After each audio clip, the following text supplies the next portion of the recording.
a network channel. Now click on a server, MS1 for example. Click on MS1, and there would be something called as protocols. Yes, and inside that you have those channel. You see that channel? Yes. So what is this? Is called a network channel. Now my question is, what is a network channel and why do you want to use it? Now what happens is, remember one thing. As you both guys have some idea about databases, am I correct? Yeah. So a database listens on a particular IP and a port. Correct. Like 1524 is the default for Oracle, am I correct? 1521 is the default. 1521, I'm sorry, yeah. Okay, so 1521 is the default for Oracle. So you need to connect to that particular port to send and receive data, right? Right. To communicate with the database. Now, can 10 people, 12 people all at the same time connect to the same socket? When I'm saying socket, it means the IP and the port out to the database and exchange data with the database? Yes? Yes. So there can be 10 or more than 10 connections to the same socket parallelly, right? Yeah. Sorry, can you repeat? Sorry, I kind of started losing what concept you're trying to say. You gave us example of one database and you're talking about the socket, and one socket is called by 10 different requests. Yes, a socket is nothing but the IP and port, right? Okay. And that's where, yes. Let's say you have a database which is hosted, and you have one IP port and one IP and port open to connect to that database. And there are 10 requests coming to that IP and port combination. Come again. You have a database which is open on one IP and one port, and there are right now 10 people are trying to connect to that database. That means they are trying to connect to 10 people are trying to connect to that IP and port, and that's nothing but a socket. So 10 people are hitting one socket. Yeah, so they can, right? Okay. I'm asking you, they can or they cannot? Yeah, multiple people can connect. So like I mean, so 10 people can exchange data to and fro from the database from that particular socket, yes or no? Yes, yes, yes. Can 100 people exchange data from that particular? Right. 10,000 people? I mean, the scalability and the performance will degrade as the number of people. Exactly. To overcome this issue of degradation and performance decrease, we use network channels. Okay, so similarly, WebLogic server listens on an IP and a port, like MS1 listens on the IP and a port number 7003, right? Mm-hmm. Or 7103, right? Amit? So if there is too much communication on port 7103, performance also decreases, and hence you can open a new channel, a new socket basically, on which you can direct the communication on. It's like, you know, one road has too much traffic, so you build another road next to it parallelly so that the traffic gets diluted. Yeah, clear. Make sense? Yeah. So not only this, the second point is you can also specify what sort of information can flow through a particular socket. Like on this IP port, I want HTTPS protocol data to flow. On the other socket, I want HTTP data to flow. On the third socket, I want P3 data to flow. On the fourth socket, I want IIOP data to flow. On the fifth, I want FTP data to flow. Does that make sense? Absolutely. Yeah. So if HTTP data is too much, you can have 3 sockets, 3 IP port only for HTTP data. So HTTP data on this particular IP port, on the other IP port, and the other IP. So it's like you have 1 lane for truck, you have 1 lane for motorbikes, and you have 1 lane for car. But if there are too many cars, you can have 1 lane for truck, 1 lane for bike, and 3 lane for cars. So similarly, for 3 lanes for HTTP, and 1 lane for HTTPS, and 1 lane for IIOP, and 1 lane for P3. So not only just you can increase the sockets for a particular protocol, but you can even specify what protocol should transfer the data on this particular socket. So this is the whole concept of network channels. Does that make sense? Yeah. Yes. Okay. So create a new network channel, lock and edit. So just to give example with our work, what we have is, we don't only have. Amir, hold on. Yeah. So we don't only have one IP and one port. What we have is what we call it just backend IP address. So if we want to connect to the database, we have to use that IP address, and then we can connect to the database. If external people are connecting our website, they have different IP address to connect to the website. So there is something called NAT IP address. If we are internally doing something with respect to machine, there is a different IP address that we can connect to those machines. So these are different IP address to get onto the one machine, but for different functionality that you're looking for. Like I said, you're trying to connect database. Ganesh, that concept is different, and the purpose of what you're talking about is not to decrease the load on a particular socket. Whatever you're talking about is not for performance. Whatever you're talking about is for security. Okay. Okay. So basically they are hiding. So basically they are using only one socket, which is one IP port. They don't have multiple sockets, but they are giving different names to it. But anyways, it will come to the same socket. But here what we are doing is we are opening a new socket, which is not the case of what you are talking about. Okay. Okay. Got the point? What you guys are doing is basically just giving different names so as to hide the original IP and port. But you have in the end only one IP and port on that particular database. I see. But here what we are doing is we are opening a new IP port for a database, for a WebLogic server basically. Make sense? Did you understand? Yes. Yeah. Okay. So Amir, you can give any name here, and the protocol you can change to HTTP. Why HTTP? I'll tell you later. Say next.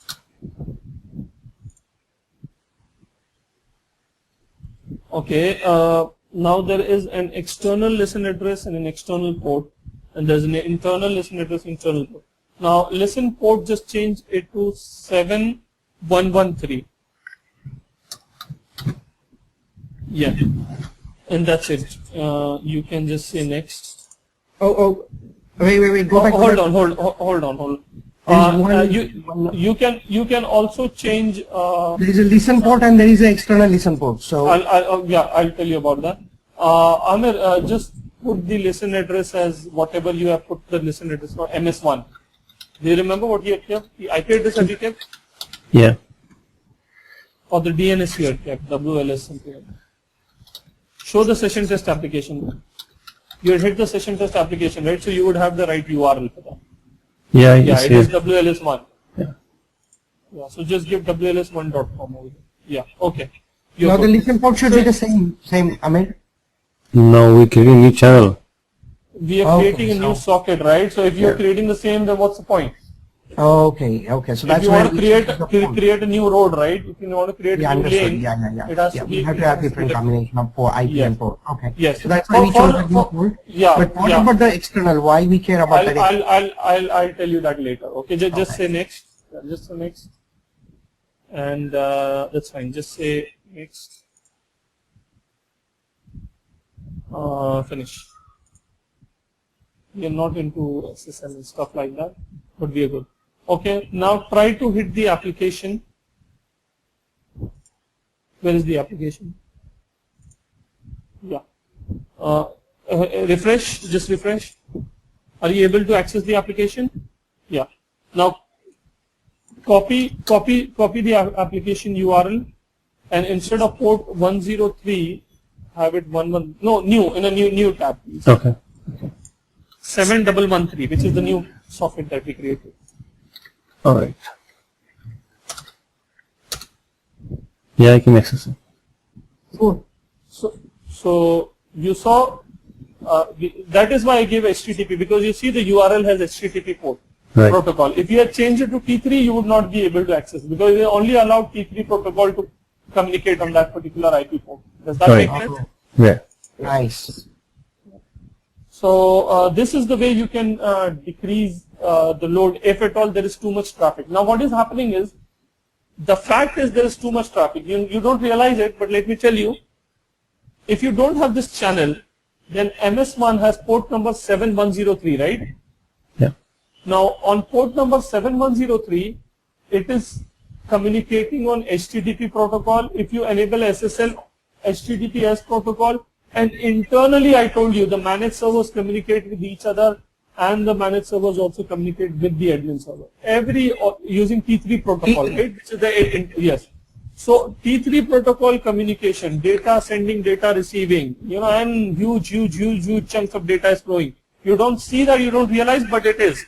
And whenever you are hitting the application through HTTP protocol, and whenever you are hitting the application through HTTPS protocol, all these protocols have data flowing through only a single IP port, which is WLS1.com:7103.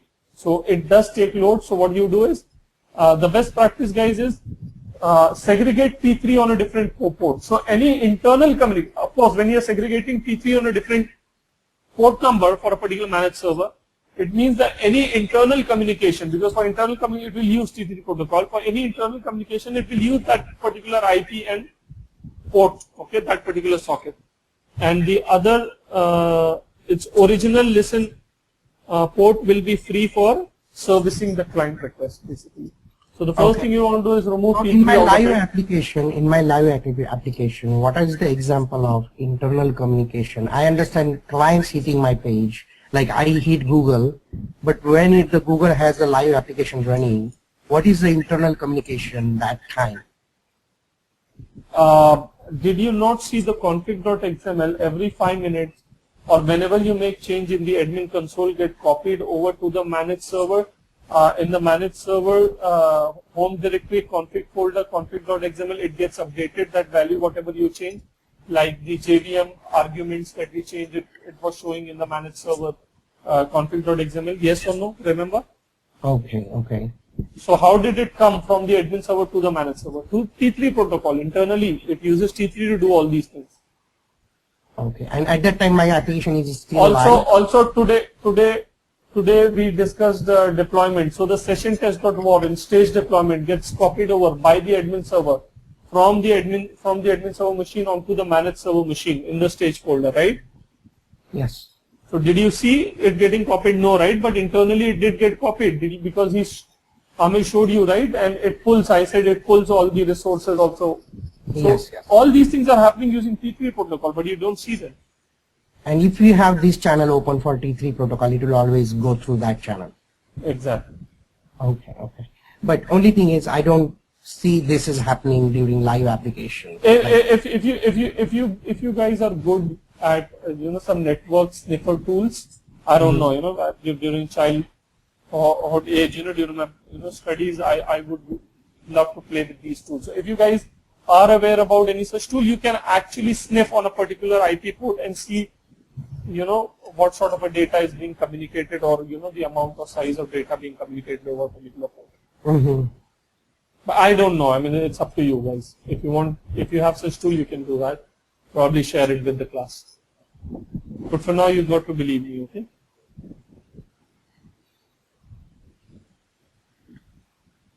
And now this information is written in config.xml as well, that you created a channel with different ports? Yes, everything goes in the. Can you show that, Amit? Why don't you do it as an assignment? You make some changes and just take a look at it. Okay. We have seen this. We have seen this many times. Like when we were changing, playing with the managed servers. Okay. We saw that. Yeah. Okay.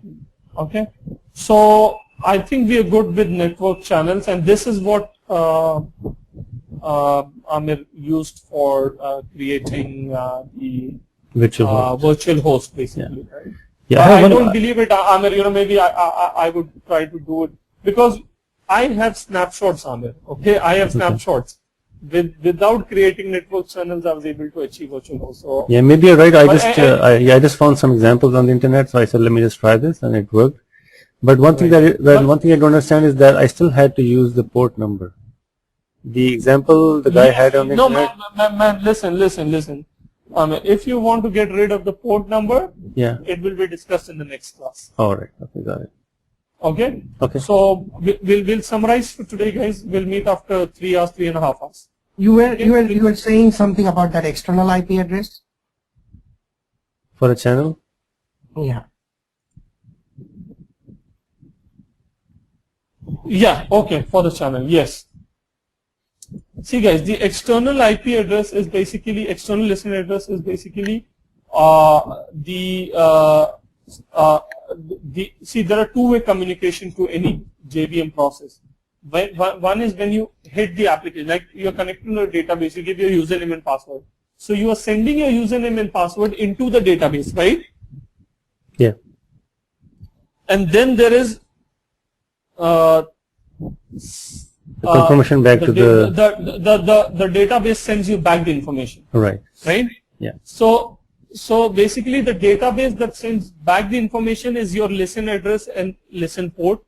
And external listen address is and port is basically the IP port on which you want that particular process to listen to the incoming data. So, got the point? Not really. Okay, now right now we both are communicating. So Amir, are you taking my words? Are you eating my words? Are you hearing my words? And you are speaking as well. You're giving out something as well. Oh, when you were talking, I was listening. You were listening, right? But now you are talking as well, right? Yeah. So your ears is basically the external IP and port. Your ears. I see. And your mouth is the listen address and listen port. Your listen address and listen port, just highlight that, man, on the system. The listen address and the listen port is your mouth. Yes. Because it requires an IP port to communicate, right? It requires a socket. That's called a socket. So right. That's your mouth, and below two is your ears. Now, did you understand? No, if we change the values here, would it make any difference? Because I don't really know. Yeah, I mean, if you change WLS1.com to something else, it won't be able to listen to the incoming request. It's like I don't have Amir ears. I have somebody else's ears whom I'm entering the data. So you won't listen, Amir. So you have to give your IP or your external listen address over here. So for managed server 1, it is WLS1.com, right? Yeah. And listen port, you can change anything. You can give any permissible port here. So on that socket, on that IP and port, you will always listen to any incoming data. So if anyone wants to talk to you, that is the IP and port that the process will listen upon, take the data into. And listen address and listen port is the data which the process will send the data out. Okay. So basically you listen from the ears and speak out from the mouth. So you listen in from external listen address and external listen port, and you will send out the data, which means you will speak from the listen address and listen port. Okay, so for our case, for our session test application and WLS1 managed server, this will remain the same always? I'm sorry. Hold on. I'm sorry. It is vice versa, right? So it will listen on the listen address and port, and it will speak out from or send the data out from this IP port. This external one, right? Yes. Yeah. So this will remain the same because this is the way I talk to the outside parties. No. Mm-hmm. Hold on. Why would this remain the same? Can you give me an explanation? Well, that's what I'm asking. So if I create another channel, I will have another port here. Yes. This will remain the same? No. Why? Because this is where I listen for the request or whatever, and this is how I talk back to the request. Yes. So you can talk back on whichever port you want, right? So you can change the external port to whatever you want. Okay. Who's stopping you? Okay. Also, you can listen on any port, right? Who's stopping you there as well? Right. Okay. Like, for example, right now, MS1 is listening on port number 7103 and 7113. Right. Similarly, you can have 7213, 7313, any number of listen ports. Okay. So it can listen on any number of sockets. Similarly, to speak out, it can use any port to send out the message. Okay. Does that make sense? But here, when I hit the page, I hit the page with 7113 or 7013, whatever channel I configured, I know what port number I configured it to, and I hit that page with that port number. Now, when I get the response, that's when it is going to use the external IP port or external IP address that you gave. Yes, but now, it doesn't display that anywhere. And I don't have any control because I had a control in requesting, like I want this page, so I hit wls1.com/:7113. I had a control which port I should go to. I don't have control which port should give me the output. You have control, right? Hold on, you have the control, right? That's what I wrote. That's what I wrote. Sorry? But in my browser, I get to see that I'm writing request on port number wls1.com port number 7113. So I requested.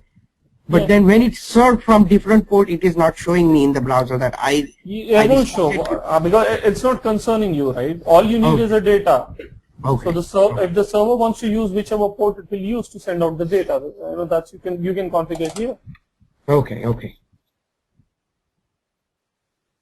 Does that make sense? And if we don't have that external port, then it will use the same port or same socket for incoming and outgoing? Yes. Okay. Yes. And basically you can use the sniffer tool to study more around this, okay? But I've told you what is it?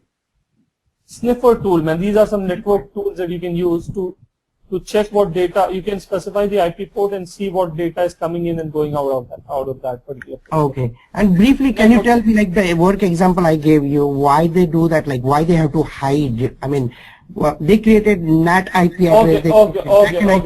Listen, Ganesh, I'm sorry to interrupt you, but we'll cover that in the next class, okay? Because I don't want to make you explain right now without understanding how it is done. Okay, I can wait. You will have, more questions around that. But once we do the practicals, when we are set with that, automatically most of your questions will get answered.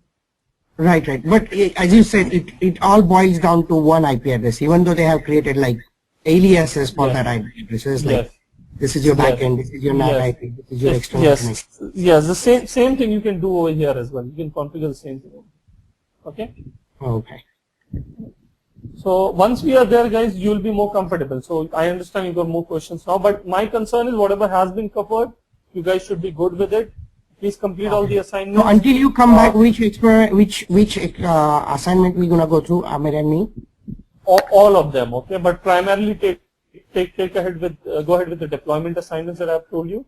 Like one is stage, external stage, and there are situations also that I've discussed. It's there in the recording. You just listen and complete. At least 5 assignments goes there, and then you can do the deployment order. Do it later. Don't do it. I'll take a 10 minutes break, Amir, and I will watch you while and we can discuss. Yeah, and you guys can discuss. If you have questions, you can put forward, guys. I'll break off for now. Meet you after 3.5 hours. And then what is after you come back? What are we going to cover? We'll touch base on clustering. I guess we can do clustering. Clustering. Okay. And we're meeting after 3.5. Hold on. Not clustering. I'm sorry. Come back. We'll do proxy servers. Okay. That is where most of the questions would be answered. We'll do proxy servers. So are we heading in the the index that you sent us? Like this is the syllabus. Yes. Are we heading in the same index? Yes. Okay, so when you come back, we can possibly open up that index and we can look through what we covered and what else is remaining, right? Guys, you can do that yourself and you can let me know if there's something missed up. But what I'm trying to tell you is, at odd places, situations, we've jumped out of the syllabus and we've covered more than that was, actually shared.